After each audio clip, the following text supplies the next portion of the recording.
golpe a Cristo es cuando le pegan ese terrible cadenazo, y es un plano puente. Ese terrible cadenazo coincide con el sobresalto de la Virgen, que se levanta, ¿no es cierto?, la cámara la enfoca sobresaltada. Y entonces la Virgen dice, ¿por qué esta noche es una noche única? ¿Por qué esta noche no es como todas las demás noches? Y le contesta, es en hebreo, la frase en hebreo, lo demás es en arameo, pero la frase en hebreo es la primera, que es la ritual, la frase ritualística del ritual de Pascua, que el niño más pequeño, el más pequeño de toda la familia, dice, cuando van a comer el cordero, dice, ¿por qué esta noche es una noche única? Y entonces le contestan los mayores, porque antes éramos esclavos y ahora somos libres. Y eso se lo contesta María Magdalena también en hebreo. Sí. Eso es impresionante, eso lo puso la actriz, se lo propuso a Gibson, que es judía, pero ¿qué hizo al hacer eso? Quizás sin saberlo, lo que hizo fue unir el Nuevo Testamento con el Antiguo Testamento, porque el Cordero que recibe el primer golpe, o sea, se inicia la pasión del verdadero Cordero que quita los pecados del mundo, y lo relaciona con la figura de los corderos animales, que eran anticipo del Cordero auténtico y verdadero total. Entonces, estos corderos son conectados con el Cordero que quita los pecados del mundo. Entonces aparece el famoso cumplido, el famoso adagio hermenéutico que utilizan los exégetas, que es que el Nuevo Testamento está latente en el Antiguo y el Antiguo está patente en el Nuevo. Claro. Eso es maravilloso. Lógico. Así es. Está la unión absoluta de las dos cosas. Bueno, hay 39, esto es para que cuando vean el libro y lo lean, disfruten, porque son 39 datos, 39 detalles, matices, a veces matices, que se vale Mel Gibson en el guión con las revelaciones de Ana Catalina de América. Otra parte impactantísima de la actuación de la Virgen. Bueno, cuéntenos algo de la actriz.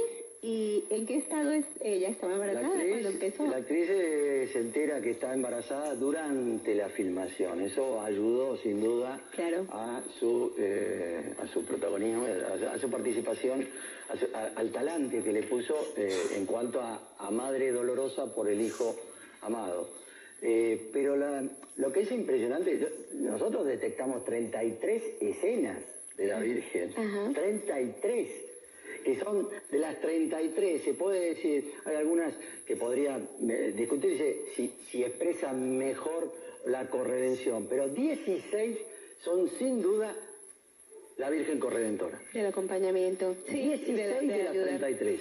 También yo creo, Pablo, que el papel maternal ya de suyo es, de cualquier mujer que quiera ser una buena madre, específicamente es eso, ayudar al otro en su misión. La misión de su hijo es redimir, pues eso, el acompañamiento.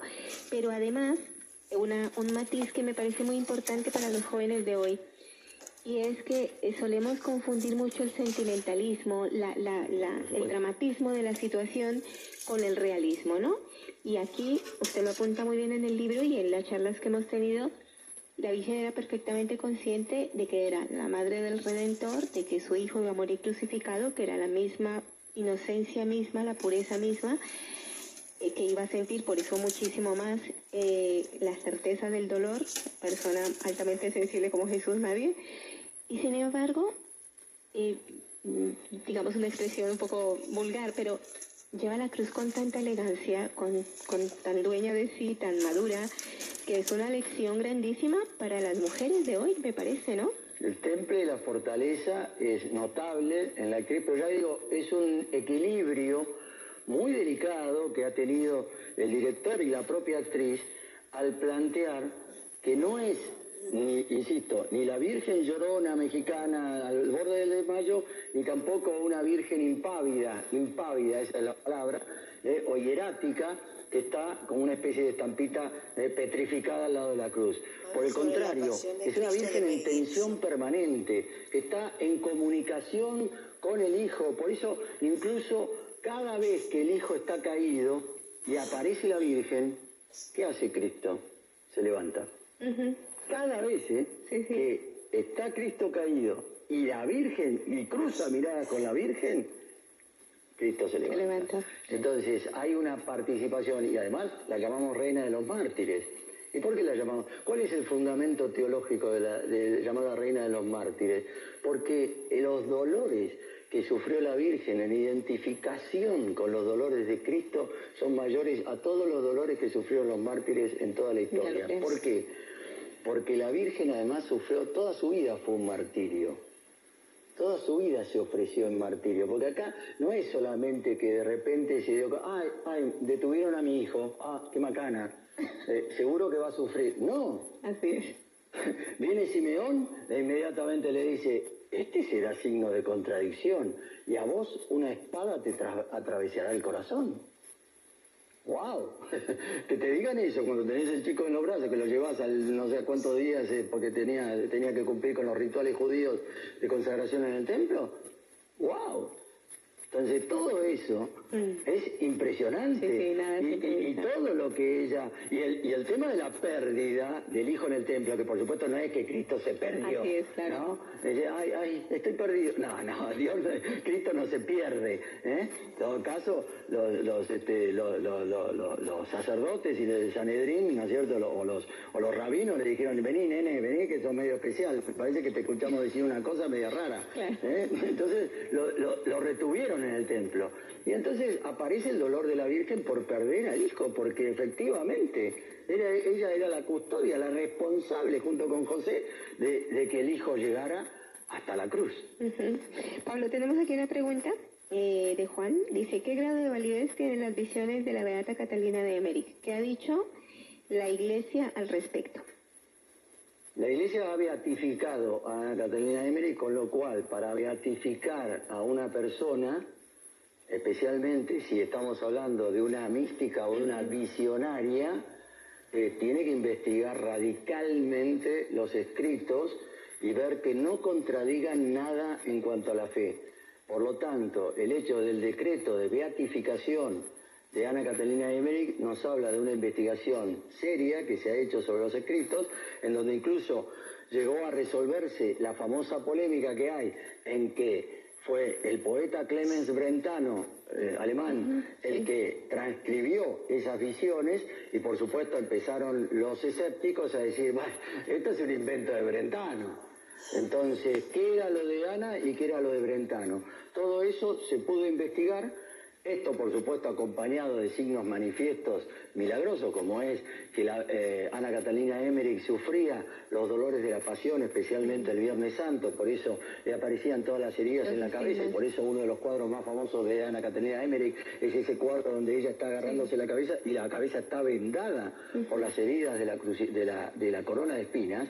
Y entonces, hay una cantidad de cosas que acompañaron la vida de esta persona. ¿Qué año fue beatificada Ana Catalina Ana Catalina fue beatificada en el 2004, me parece. Puede ser, no me acuerdo exactamente la fecha, pero fue beatificada, no canonizada. Exactamente, no beatificada, sí. No es santa, es beatificada. También había otra pregunta, ¿cuántos elementos tomaron la película de Ana Catalina? Pero bueno, son 39 detalles que están en el libro, es un poco lo que hemos estado contando.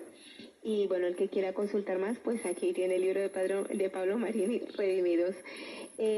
Pablo, ahora pasemos un poquito al personaje de Jesús, que también es una historia. Cuéntanos cómo fue que él llegó a Mel Gibson. Jim Caviezel llega, lo llaman para una película de surfistas. Surfistas, los surfistas. Una película llamada Maverick. Maverick es la famosa designación que hacen los surfistas a una ola. Una famosa ola que existe, no sé en qué lugar, no sé, en California, no sé en dónde. Maverick. Entonces llega y se encuentra, él lo llama McKivity. McKivity es uno de los socios de Gibson en Icon, en la productora. Entonces llega y lo llama y dice, y se encuentra con Gibson. Él no esperaba encontrarse con Gibson. Pero le dice, hola, ¿qué tal? ¿Cómo estás? Y cruzaron, no sé, 2 palabras más y le dijo, vos querés que haga de Jesús, ¿no?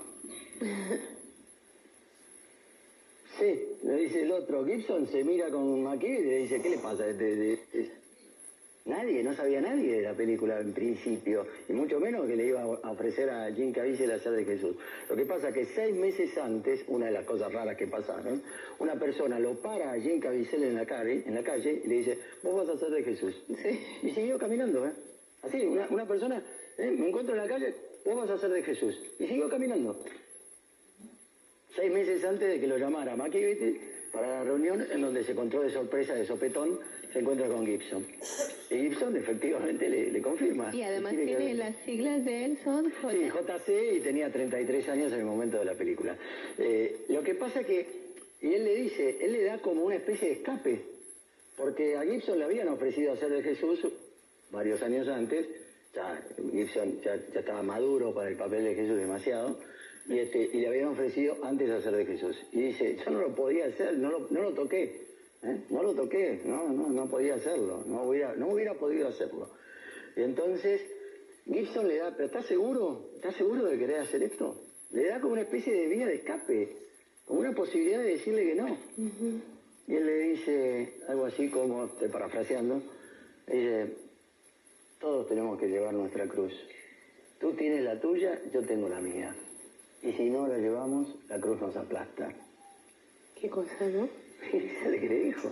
Es impresionante. Y con ese talante católico, él tomó la película, tomó el protagonismo, sí. Y fue impresionante. Usted cuenta en el libro que mientras el rodaje había un sacerdote que decía misa, celebraba la Santa Misa para los actores que querían participar, y que él en algún momento, el que hace de Jesús, tiene que retirarse, como que no puede con el dolor que personifica, que encarna su personaje, y se retira a un lado a rezar el rosario, ¿no? Sí, él no podía, él dice, yo no podría haber terminado esto si no hubiera sido por la oración. Yo tuve que retirarme a rezar. De hecho, lo cuenta Pietro Sarubi, que es el famoso Barrabás, que se convierte. Ese se convirtió realmente en el tema de la filmación. Pero lo cierto que Barrabás, o Sarubi, cuenta que, bueno, todos los actores, somos actores. Entonces, decían, corten. Y entonces, ¿qué pasaba? Todo el mundo se iba, unos fumaban, otros se iban a charlar con alguien, a buscarlo, otros a tomar algo. Gibson agarraba y se ponía a rezar Caviezel se ponía a rezar el rosario. Se ponía a rezar un misterio del rosario. Claro. Y además tenía misa diaria todos los días, ¿no? Donde participaban, no muchas personas, pero participaban. De hecho, Gibson a veces acolitaba la misa. Y resulta que era notable que Caviezel, cuando estaba todo sangriento, no participaba de la misa. No tenía como una prevención. Cuando estaba normal, digamos en las escenas donde él todavía no tiene todos los golpes y todas esas heridas en el maquillaje, entonces participaba de la Santa Misa. Bueno, un dato curioso que también leía en el libro, y es que cuando él le hacen todo el proceso de maquillaje, la piel se le infecta. Sí, la piel se le irrita toda la goma, los pegotes que tenía, todo eso le provoca una irritación terrible, una especie de reacción alérgica, le hace unas ampollas dolorosísimas. Eso es casi lo que más lo hizo sufrir. Además, por supuesto, de la famosa neumonía grave que tuvo una neumonía grave por el frío que hacía en el cañón de Matera. Matera es la ciudad donde que tomaron para filmar las escenas de Jerusalén antigua, digamos, en ese cañón hacía un frío espantoso. Entonces, bueno, tiene una neumonía. También cayeron dos veces rayos, no cayeron 2 rayos, cayeron en 2 oportunidades de rayos en diferentes situaciones. Una fue bastante peligrosa porque lo alcanzó a Michelini, que era un productor que estaba ahí con el paraguas, y claro, el paraguas atrajo el rayo, como sabemos, y bueno, pero no le pasó nada. A Caviezel sí, el pelo, ¿no es cierto? Él se quedó sordo durante unos segundos, 7, 8 segundos sordo, y el pelo lo tenía, ¿vieron? Como esas astronautas que aparecen con todos los pelos para arriba, las mujeres, especialmente en la Estación Espacial Internacional.